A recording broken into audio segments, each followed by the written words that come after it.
Peeta, sweet cinnamon roll Peeta, has blood on his hands. But was it mercy, murder, or just survival? You mean you won't kill anyone? No, I'm sure I would. Did Peeta actually kill anyone? He has 4 potential victims, but when you really look into it, only one of them was intentional. Let's break down Peeta's victims and figure out just how dirty Peeta's hands were by the end of the trilogy. This is based on the book canon of the Hunger Games, though I will address one major event that was added in the films. Starting in chronological order, Peeta's first alleged victim is the female tribute from District 8 in the 74th Games. This happened the first night of the Hunger Games when Peeta was with the careers. They'd hunted the 8 girl down since she had a fire going, and Katniss heard her scream and plead as she was attacked.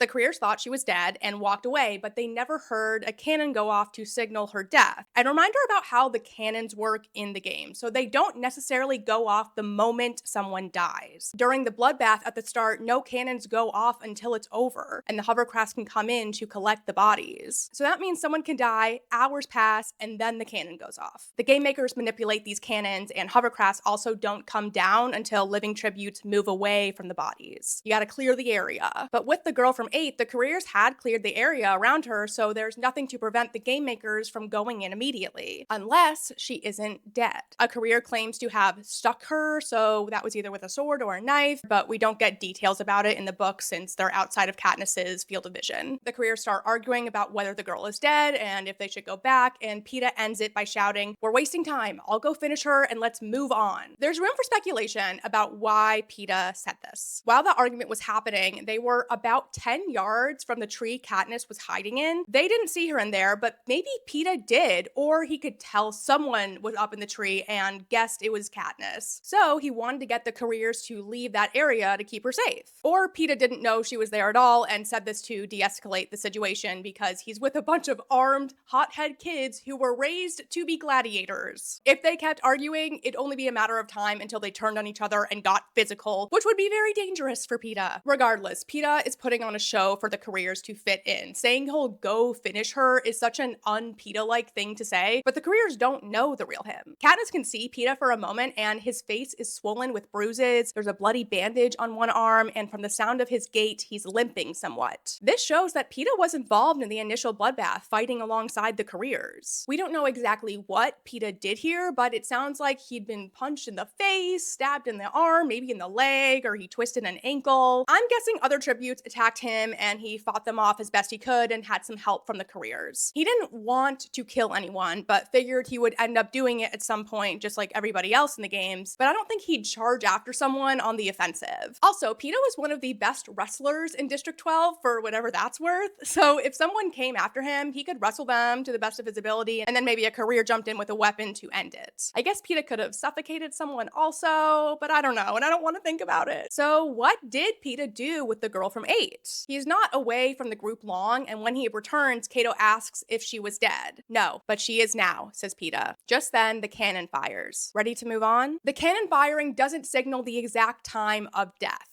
It could be, or she could have died moments earlier and they held the cannon until Peeta returned for dramatic effect. It does sound very produced how right after he says, "She is now," the cannon fires. I see 2 possible scenarios for what went down between Peeta and 8 Girl. 1, she was slowly bleeding out and Peeta stayed with her until her heart stopped. If she was conscious, I figure Peeta would try to offer her some comfort by holding her hand or whispering something kind, similarly to his send-off with the District 6 woman in the Quarter Quell. Scenario 2, she was suffering and dying very slowly, and Peeta gave her a quick end out of mercy and his own survival to fit in with the careers. Knowing Peeta as a character, I think if he did something like this, he would need a moment to gather himself before returning to the careers. I just see him throwing up and silently crying right after and then doing his best to squash down the feelings, telling himself he's doing this to help Katniss. Which scenario do you think happened? Let me know. Side note, there's also a small possibility Peeta ended someone's life during the initial bloodbath. He was already accepted into the career pack before the game started, so he'd be expected to fight with them during that bloodbath. However, I don't think he did, since when Katniss is watching the recap of the games after they won, there's detailed coverage of the bloodbath, and Katniss says nothing about Peeta's behavior during it, so presumably he didn't take anyone's life. Sure, the Capitol doesn't include everything in the game's recap, but since Peeta is a victor, I think they'd include any deadly attack he took part in at the bloodbath. But maybe not, since the Capitol is trying to tell a love story. They may may have taken out any brutal behavior made by Peeta so he could be the sweet Prince Charming to Katniss's dragon-slaying knight. After all, Peeta is baby girl. If Peeta had been particularly tender with the 8th girl, the Capitol could have chosen to omit this since it displayed district unity and they were using up their allotment for inter-district compassion with Katniss and Rue. And they only showed Katniss singing to Rue. They didn't show the thing with the flowers. For this whole recap, we're relying on Katniss's narration and not getting a detailed play-by-play. She doesn't say anything about the girl from District 8, so I don't think this part was included in the recap, or at least her final moments with Peeta. Another thing to support that Peeta didn't end her life or someone else's in the bloodbath is the way the other victors regard Peeta as an accidental victor. Finnick was a mentor in the 74th game, so he had a front row seat and could see whatever Peeta was up to.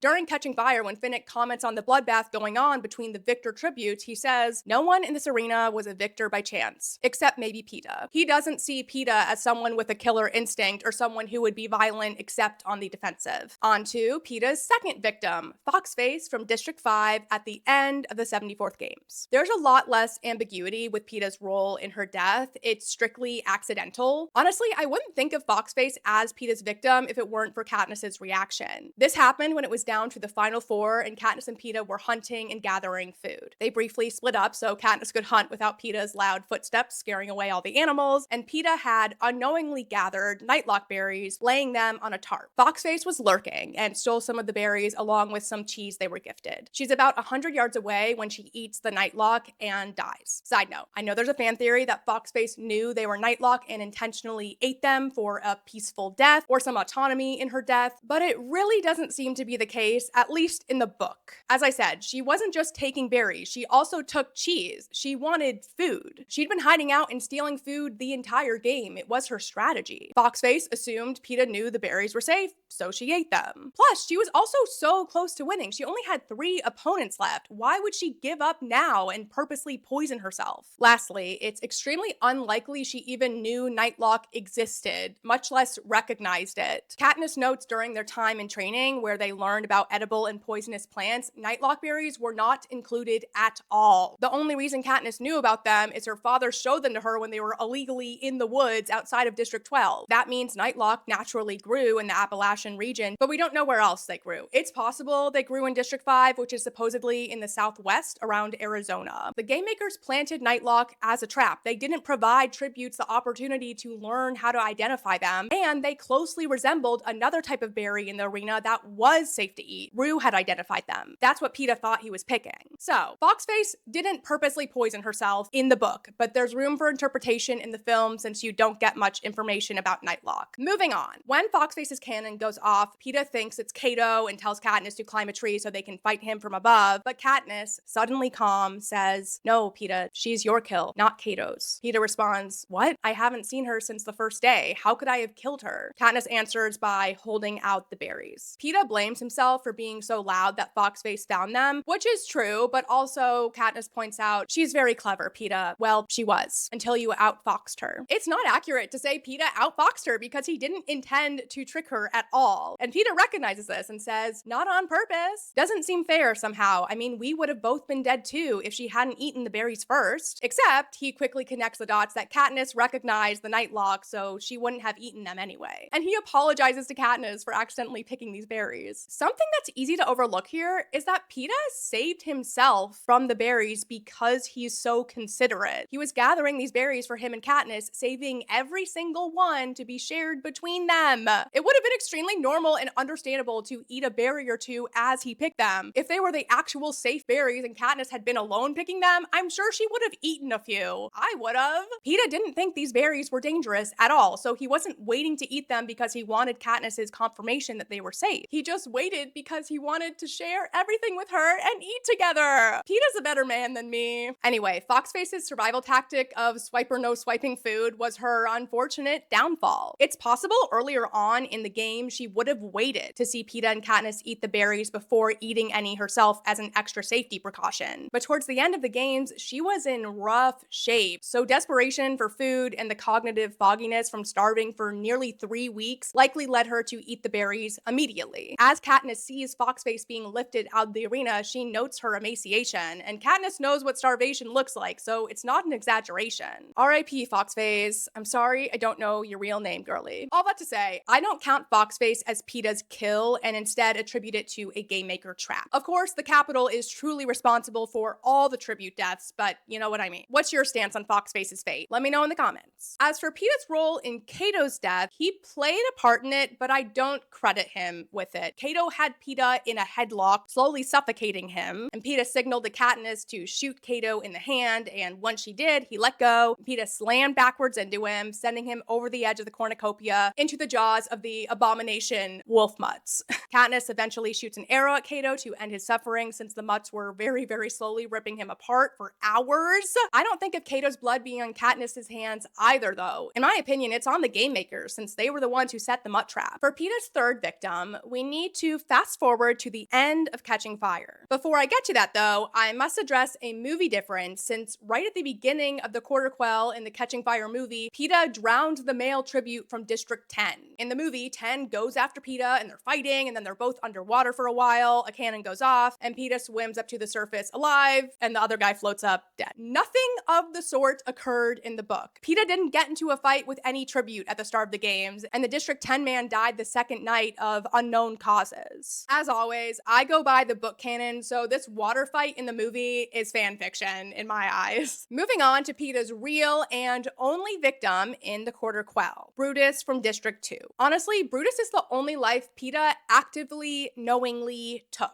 And what's really wild is this is the last death ever to occur in a Hunger Games. Let that sink in. Peeta was the last person ever to kill someone in a Hunger Game. A District 12 tribute took out a Capitol-aligned volunteer career tribute from District 2. Historic stuff. The night before the 74th Games, the previous year, Peeta said how he doesn't want the Capitol to turn him into some kind of monster he's not. And when the time comes, I'm sure I'll kill just like everybody else. I can't go down without a fight. Only I keep wishing I could think of a way to show the Capitol they don't own me, that I'm more than just a piece in their games. Sickeningly twisted irony. The Capitol did turn him into a monster for a while when they hijacked him. When the time came, Peeta didn't go down without a fight and killed Brutus. He showed the Capitol he wasn't a piece in their game several times, but what's really sticking out to me is how he warned District 13 about the attack, when he was supposed to be performing as Snow's puppet. In the end, once the war is over, the Capitol absolutely did not own him. He was free. Everything Peeta said in his pre-game soliloquy, both what he did and did not want to happen, happened. Damn!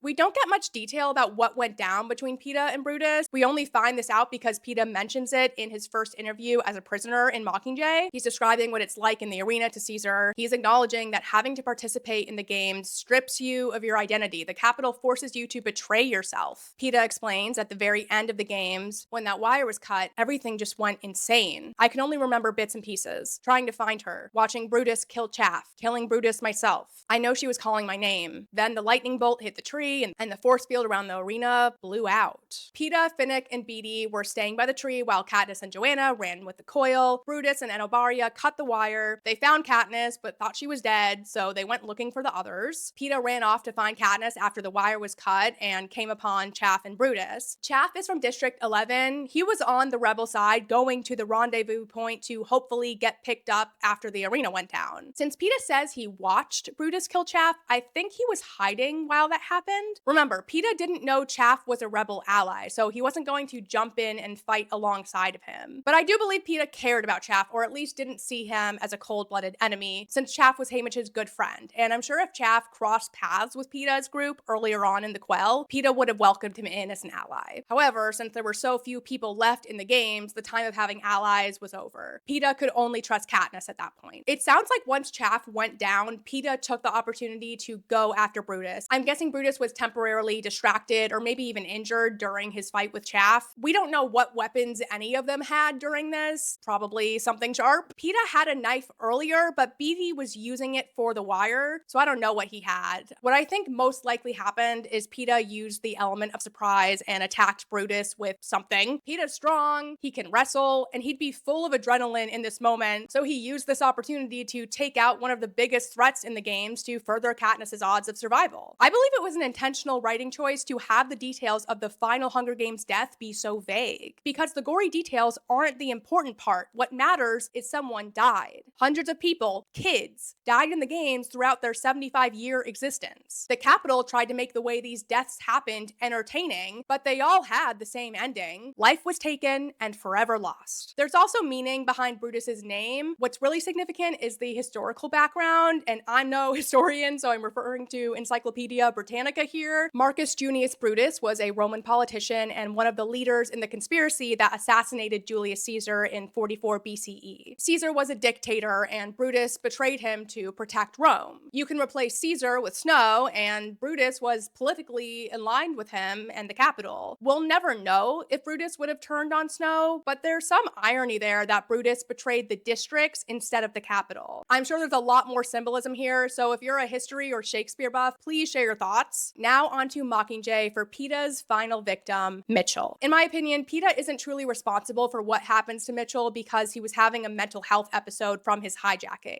If this was a criminal case, Peeta could rightfully plead insanity. Here's what went down. Mitchell was from District 13 and part of Squad 451. He seemed like a great guy from the limited time he's featured in the story. After the pod goes off that mortally wounded Boggs, the squad is running from the oily black goo. Book movie difference here, Boggs is still alive when the goo comes out, and Katniss and some other squad members are trying to drag him to safety. But Katniss loses her grip on Boggs when Peeta, who's in a blackout rage, yanks her backward. He's standing over her, gone, mad, flashing back into the land of the hijacked, his gun raised, about to bludgeon Katniss in the head. She dodges it, and then Mitchell tackles Peeta and pins him to the ground. But Peeta, always so powerful and now fueled by Tracker Jacker insanity, gets his feet under Mitchell's belly and launches him farther down the block. There's a loud snap of a trap as the pod triggers. 4 cables attached to tracks on the buildings break through the stones, dragging up the net that encases Mitchell. It makes no sense how instantly bloodied he is until we see the barb sticking from the wire that encases him. Hate that. Mitchell valiantly jumped in to protect Katniss, and then poof, he's dead. The way Peeta kicks him away sounds so wild. He's on the ground, face up, tucks his knees into his chest, plants his feet on Mitchell's torso, and sends him flying down the block.